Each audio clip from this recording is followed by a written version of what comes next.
que sempre rende bastante.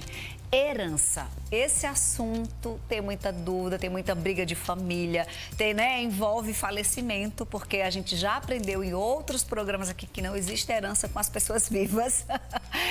Será que é preciso ter um testamento? Alguém pode ser excluído? Vamos descobrir todas as respostas agora no nosso quadro Eu Tenho Direito? Roda a vinheta.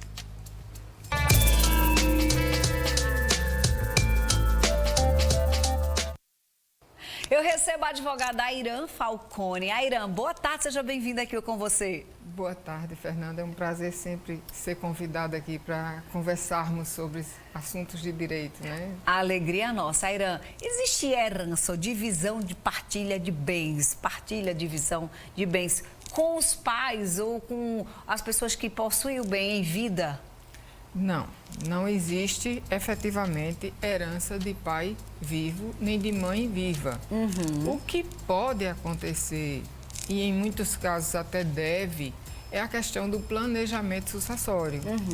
Procura-se um especialista nesse ramo do direito, nessa questão do planejamento sucessório, que envolve direito tributário, envolve direito de família e sucessões, direito civil como um todo, por muitas vezes direito imobiliário, para se planejar essa sucessão de uma forma que fique mais tranquila para os que ficarão aqui. Mas não é muito comum fazer isso, né, Airã? Fernanda, hoje em dia é sim. Ai, que bom, fico feliz. Muitas pessoas já pensam na questão do planejamento sucessório. Está se quebrando o tabu que o povo brasileiro tem de testamento. Sim. Na verdade, toda herança precede, só existe com o testamento?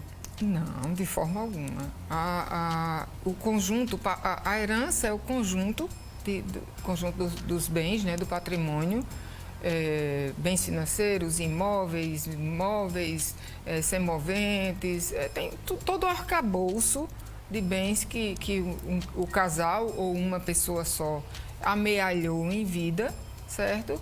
E com o falecimento, existem princípios da sazínia, os herdeiros diretos, tem os ascendentes, tem os descendentes.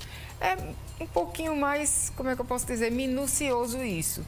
Mas vai-se na vocação hereditária, verifica quem é que é herdeiro daquela pessoa, direto, indireto, se tem pai vivo, se tem mãe viva, que acontece, infelizmente, pessoas jovens falecem e sequer têm filhos. Verdade. Então, tem os pais. Se não tem os pais, tem os irmãos. Né? E se faz essa divisão desse patrimônio de forma equitativa e de acordo com a legislação que detalha muito bem sobre isso. Companheiro em união estável tem direito à herança? Uma boa pergunta. Tem sim. O companheiro comprovado faz uma ação de reconhecimento e dissolução de união estável. Lógico, tem que ter provas robustas, não é uma simples brincadeira. Né? Vai-se ao judiciário, faz essa ação de reconhecimento, dissolve a união estável e, havendo companheiro e provando o companheiro, certo? Ele será o único herdeiro, se não tiver filhos. Você falou aí de ausência de filhos, de pai e mãe, não tendo, né, irmãos, mas tem muita gente que tem um primo, né, que tem uma relação muito próxima e às vezes esse primo até na espontaneidade diz assim, olha, eu vou deixar tudo meu para você e esse primo não tem, enfim, alguém ou um filho... eu posso receber alguma coisa do meu primo, enfim, como é que fica a questão do primo que não tem filho? Pode sim. Pode sim. Quando o cliente chega ao nosso escritório, a gente costuma fazer um organogramazinho. Sim. Os pais estão vivos? Se sim, se tem herdeiro direto, os outros já... São excluídos. São excluídos. Entendi. Quer dizer, na verdade não são excluídos, eles não são incluídos. É verdade. Verdade, Eles não são incluídos na legítima. Né? Mas, na ausência desses herdeiros diretos, vai se procurando neste organograma, nessa árvorezinha genealógica, quem é, às vezes tem um primo que nunca viu, mas se ele faz parte da sucessão, pode chegar a essa pessoa. Quando os pais estão bravos, muitas vezes dizem assim para os filhos, olha, eu vou deserdar você. O filho pode ser deserdado, Airã? Pode. O filho pode ser deserdado. Só que o Instituto da Deserdação é extremamente severo, extremamente sério. Ele é excluído de toda e qualquer situação de herança de bens. E a lei também prevê um caso muito famoso, não estou falando nada que não seja público, o caso de Suzane. Sim, ela foi excluída totalmente, Ela foi excluída né? totalmente. Da questão da herança, Da questão inclusive, da herança, porque foi um dos cometeu motivos, um né? crime grave contra os pais. Então, tem os parâmetros, né? Tem que ter, não é só Tem que simplesmente... seguir a lei, não é só dizer porque eu não gosto mais de você e pronto, Fernandinha, a partir de hoje você não é mais minha. Não Entendi. É assim. Tem uma dúvida, vamos mostrar então a nossa dúvida, Desirê, aqui, para o pessoal de casa esclarecer. Um terreno de herdeiro, são 8 filhos, só tem 2 vivos. Aí um dos herdeiros deu o terreno de presente para o filho construir. Todos os outros ficaram de fora, né? Só de boca. Gostaria muito de saber porque os que morreram deixaram o filho, só o filho de um dos herdeiros foi beneficiado. Só que se tem 8 filhos aí, desses 8, 2 vivos, e os filhos desses outros 6, eles têm direito a esse terreno? É aquela história da arvorezinha, Sim. né? O terreno de um herdeiro. Ele tinha 8 filhos. Certo. Os filhos que faleceram, se não deixarem filhos, eles levaram junto o direito da herança que fica para os vivos. Mas os filhos falecidos que deixaram filhos, o quinhão deste falecido será dividido igualitariamente com todos os filhos. Ou seja, por mais que um dos filhos do herdeiro esteja morando, esse terreno continua sendo dos 8, porque mesmo que os 6 filhos tenham morrido, se tiverem filhos, então tem 8 ou mais pessoas aí dentro nessa história, né? É porque a gente falando de herança, seria o quinhão hereditário. Sim. Cada um desses filhos falecidos que deixou filhos, aquele quinhão, aquela parte que seria do falecido, Fica pro herdeiro dele. fica dividido igualitariamente nos seus herdeiros. Se ele deixou 10 filhos, cada um vai receber 10 avos. Entendi. Tá tudo, olha, é tudo igualitário, não é? Igualitário. Agora, Irã, essa situação, essa pergunta aí traz um questionamento pra gente. Se existem outros herdeiros, não é? Não só os 2 irmãos que estão vivos, mas os filhos dos que faleceram. Vamos pensar na hipótese que existe.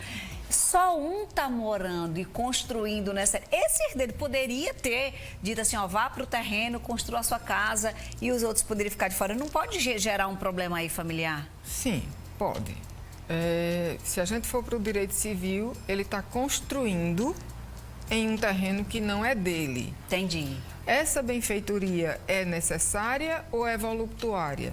Como ele está construindo porque quer, ele está construindo no que é dos outros. Essa construção passará a ser de todos os proprietários do terreno. Ou seja, a casa construída neste terreno não necessariamente é apenas de quem está morando nela. De quem construiu, exatamente. Porque ele teria que, para isso, comprar a parte de todos os outros herdeiros. Aí sim, ele seria possuidor do terreno. Em sendo possuidor, ele faria do local como quisesse e como a prefeitura permitisse, porque tem que ter um alvará de construção. Neste caso, eu recomendo, eu não sei, a pergunta não diz tudo, mas se tivesse ocorrido o inventário, que hoje é obrigatório, mesmo que negativo. Ou seja, se você não tem bem nenhum, você tem que fazer um inventário. Tem que fazer um inventário. É muito simples, mas faz o inventário negativo. Entendi. Até no próprio atestado de óbito, já começa o indício. Não tem. Faleceu e não deixou bens. Entendi. Lá na certidão já assinala que não tem, já assinala, e daí um dos papéis que vai para a certidão. É só um documento. Um inventário negativo é uma coisa bem mais simplificada. Tenho mais dúvidas. Vamos ver aqui mais uma dúvida. Como é definida a herança no caso do falecido não ter feito testamento? A questão do falecido não ter feito testamento, como nós tínhamos conversado, né, no início, não existe obrigatoriedade de testamento. Testamento é uma disposição de última vontade e que eu sempre indico. Eu, infelizmente, agora, durante a pandemia, faleceram 2 clientes meus que tinham testamento. E esse testamento facilita em muito o inventário, porque eles já decidiram testar a parte disponível, né? E aí vem outra dúvida gigante, mas eu explico de uma forma muito simplória aos meus clientes. Imagine que um casal é uma laranja inteira. Até tem o ditado, as duas partes da laranja. Pronto. Então, imagine que o casal é uma laranja inteira. Cada um detém uma metade da laranja. Certo. Lógico, se for o casamento com comunhão parcial de bens, que é o mais comum do Brasil hoje. Tem outras situações que não é assim. Mas vamos para o mais comum, né? Então, em falecendo o cônjuge sobrevivente, né, a pessoa que ficou, ele é detentor de 50% da laranja. Certo. E o outro que faleceu, se não deixou testamento, porque desse 50% da laranja que ele tinha, ele pode testar 50% do disponível, que seria a metade da metade da laranja. Então, entendi. Essa metade da metade, ele pode testar para quem ele desejar. Que é 25% no final das contas. 25% de 50%. Sim. Né? E esses outros 25% vai seguir a divisão igualitária para os filhos. Ou seja, num testamento não vai assegurar para quem a pessoa bem quer. Tem uma quantidade, um percentual, que é o chamado quinhão aí dessa história, que ele vai disponibilizar para quem ele quer, mas pode ser contestado muitas vezes, né, Irã? Porque a gente viu agora recentemente, há alguns anos, que como é o nome daquele ator que faleceu, gente? O Marcos Paulo. Ele deixou uma carta dizendo que deixava o apartamento não sei de onde, para Antônia Fontinelli, que não sei o que lá vai. Depois começaram a se questionar. Então, assim, algumas vezes se cria essa disputa até em cima de testamento. Olha, o testamento ele pode ser contestado somente se ele não seguir as determinações legais. Entendi. Ele tem toda uma disposição legal. Não é uma carta simplesmente. Não. A carta pode sim ser contestada. Entendi. Entendeu? Se for o documento efetivo. Agora, um testamento público feito num cartório, seguindo todas as regras, na presença de testemunha. Eu, especialmente, por excesso de cautela, não é obrigado, mas eu peço que venha com atestado de sanidade mental emitido pelo órgão público pertinente. Tem toda uma formalidade. E, em ocorrendo essa formalidade, sendo de acordo com a lei, testando a parte disponível, é quase que impossível ser modificado. Olha, a Irã não vai embora, ela continua conosco. Inclusive, já tem pergunta chegando aqui sobre filhos fora do casamento. Se tem direito à herança. Vai pensando aí na resposta. É o quê, Irã? Tem uma coisa boa para você perguntar. Uma coisa boa, pronto. Daqui a pouco a Irã está dizendo, tem uma outra coisa boa para você perguntar. Vou daqui a pouco. A Irã não vai embora não, que tem mais coisa para a gente conversar sobre esse assunto e você pode se conectar com a gente através do Instagram. Vou levantar aqui, Flavinho, @TV Tambaú. Todos os dias tem várias fotos.